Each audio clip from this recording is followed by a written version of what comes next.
Maaf, astagfirullahaladzim. Nah, Oke. Sudah ya. bagaimana tadi Bang, tadi pemeriksaannya? pemeriksaan di dalam seperti apa? Pemeriksaannya tadi agak lama karena penyidiknya rupanya lagi ada kegiatan lain, mendadak diperintah ke kejaksaan. Jadi agak lama kita tunggu di jam lebih. Kemudian tadi sudah kita berikan keterangan sesuai surat kuasa yang saya terima, yaitu melaporkan tentang dugaan pemalsuan dan atau memasukkan keterangan palsu ke dalam akte otentik. Diperiksa tadi di Harda cukup lama dan kebetulan saya lihat juga penyidiknya masih ada pekerjaan lain, jadi kita persingkat aja tadi, dan nanti pada sesi berikutnya akan dimintai keterangan klien saya Indra Bonaparte. Kapan Bang? Dia lagi menjadwal penyidiknya maksudnya lagi menjadwal waktunya supaya tidak berbenturan. Kayak hari ini kan saya diundang atau dipanggil, ternyata beliau ada mendapat pekerjaan dari pimpinannya. Kemudian ada juga orang lain kulihat yang sudah dipanggil juga untuk diminta keterangan. Jadi agak kurang saya lihat agak kurang tenang gitu loh. Jadi saya bilang carikan waktu yang tenang, apakah itu pagi, siang atau malam, terserah, yang penting kalau lagi memeriksa itu ya biar agak tenang, karena ini kan pasalnya berlapis, biar kita memberikan keterangan dan buktinya itu kan mantap gitu. Bang, seputar apa aja untuk pemeriksaan tadi, Bang? Seperti yang saya jelaskan tadi pagi nih, pertama seputar dugaan pemalsuan tentang SK Menteri Hukum HAM, kemudian tentang KTP, di mana ada penggunaan KTP jadul, sedangkan kita 2017 tanggal 25 Januari itu sudah menggunakan iKTP atau KTP elektronik, tetapi ini masih ada KTP di zaman Orde Baru kan begitu, KTP siapa itu dipakai itu.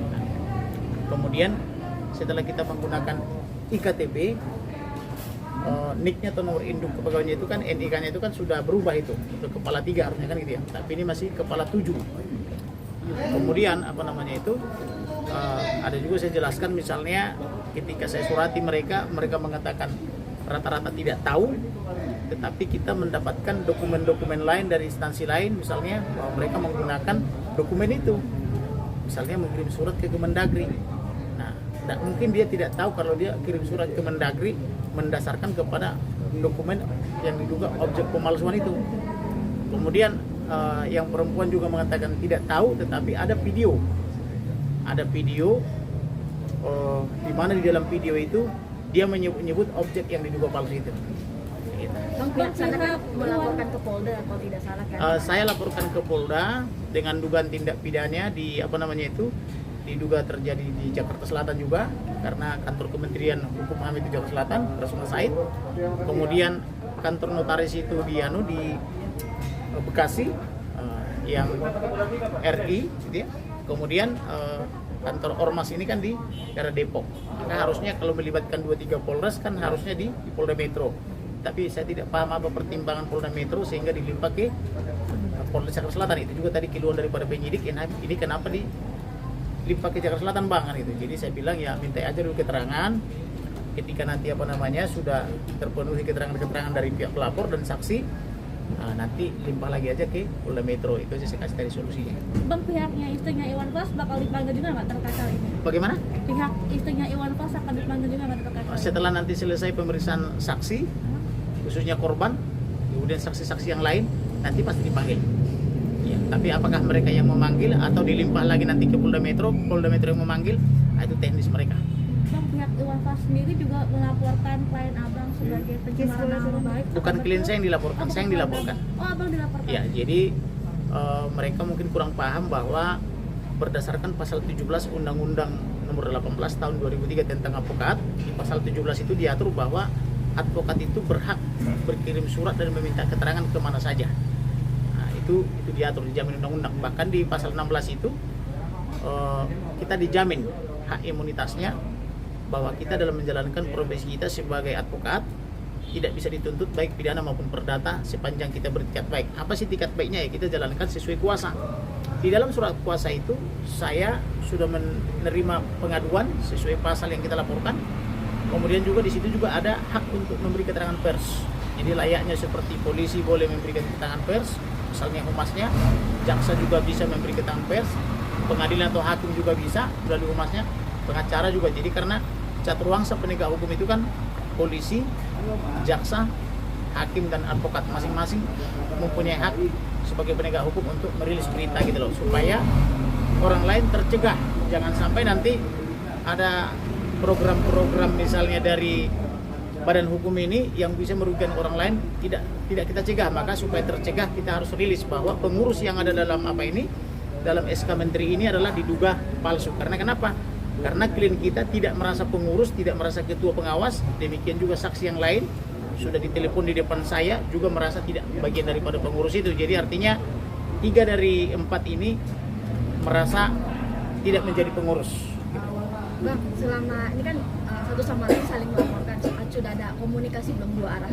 Sudah. Jadi waktu itu memang saya panggil kan, saya undang karena tidak datang, tapi saya kasih alamat, saya kasih email, saya kasih WhatsApp gitu ya, tidak dihubungi, maka saya surati lagi, tidak dilayani juga, saya surati lagi sampai 3 kali. Maka idealnya itu 3 kali. Setelah 3 kali baru saya suratilah notaris, surati kementerian dan instansi-instansi lainnya. Kemudian mereka merasa tersinggung, lalu melaporkan saya, melaporkan pencemaran nama baik. Pencemaran nama itu atau fitnah ini kan begini, kalau kita misalnya atau klien saya misalnya menuduh mereka misalnya melakukan dugaan pemalsuan, seandainya tidak terbukti dugaan pemalsuan itu, dia merasa tercemar nama baiknya, maka dia boleh melapor, yaitu namanya pasal 317, pasal 318, boleh disebut pencemar nama baik misalnya. Itu pun harus pakai ahli. Tetapi ini kan masih berproses, kita masih bersurat ke kementerian, masih bersurat ke notaris. Nah, mereka sudah langsung melapor ke Polda Metro yang dilimpah ke Depok kan begitu. Jadi belum waktunya. Jadi saya jelaskan kemarin kepada IF sama istrinya RL, termasuk sama pengacaranya, belum waktunya kalian melapor. Itu masih prematur. Nah, justru karena itulah mungkin mereka karena merasa prematur dan penyidiknya juga bingung di Polres Depok, maka mereka memohon RJ. RJ itu Restoratif Justice. Mereka memohon dari sejak Maret, tapi karena saya Maret itu sibuk di luar kota, saya belum bisa melayani. Saya layani di April minggu lalu. Nah, ketika saya layani, harapan saya tadinya mereka bisa berdamai. Dan saya katakan kepada penyidik, bukan dengan saya loh masalahnya, maka undang klien saya, Indra Wunaparte. Maka penyidik akhirnya mengundang klien saya. Tetapi selama di dalam RJ itu, di ruang yang disiapkan oleh penyidik Polres Depok, saya lihat tidak ada komunikasi yang baik. Yang ada semacam arogansi gitu loh. Maaf nih, arogansi antara yang merasa pimpinan kepada yang bukan pimpinan kan begitu. Jadi yang perempuan ini merasa dia pimpinannya. Masa kamu tidak menghargai saya sebagai pimpinan kan begitu? Itu aja kamu persoalkan kan gitu. Nah, klien saya mengatakan bahwa itu harus dipersoalkan karena saya tidak pernah jadi pengurus, tidak pernah setor KTP apapun, tidak pernah mengajukan apapun ke kementerian kan gitu, maupun kepada notaris kan gitu, terkait dengan dugaan SK Menteri ini kan gitu. Jadi inginnya terlapor seperti apa Bang? MNC. Bagaimana? Inginnya terlapor seperti apa ke depannya? Itu yang tidak terjawab kan saya tanya. Jadi sebenarnya kalian itu mengundang saya untuk RZ ini atau Restoratif Justice ini apa? PJ-nya pun sampai bingung juga. Maaf Bang, sudah merepotkan abang kan begitu. Jadi seharusnya kan kalau orang memohon Restoratif Justice, apalagi dia pelapor, harusnya kan, oh ya mohon maaf, kami sudah keliru melapor misalnya, kita selesaikanlah kekeluargaan. Saya kan tawarkan terus mereka supaya berdamai. Kalau saya kan lebih senang kalau orang lain berdamai toh. Tetapi karena kulihat mereka di situ sampai ada juga yang gebrak meja dan sebagainya. Ini apa ini, RJ atau apa ini kan gitu, Restoratif Justice atau apa ini kan gitu. Artinya saya bilang kepada penyidik, sudahlah, biarkan mereka membuktikan laporannya. Berarti kami juga sudah melaporkan pemalsuan di Polda Metro. Kerugian klien abang apa? Kerugiannya material. Apa aja bang? Berapa bang? Kerugian materialnya itu akibat adanya dugaan pemalsuan ini, maka klien saya ini kan mendapat informasi tahun 2021 di bulan Mei dari temannya, oh abang pengurus ya. Nah ini kan masanya kan besar ini, ada ribuan kalau nggak salah itu. Oh bukan, jadi dia harus mengklarifikasi, kemudian dia pun pergi ke sana kemari, kemudian dia harus memohon apa itu bukti itu ke Kementerian Hukum HAM, kemudian dia memohon salinan akta ke notaris, itu kan biaya semua. Itulah kerugian material. Nah, kerugian material dia capek pikiran, capek hati, harus kesana kemari, bahkan harus datang ke kantor law firm gitu atau ke kantor rumah hukum Victoria kan gitu. Sampai Itu- puluhan juta bang kerugiannya bang? Saya tidak bisa jawab apa namanya, tapi yang jelas ada kerugian material. Oke. Iya. Bang. Iya. Ya, terima kasih. Siap. Ya.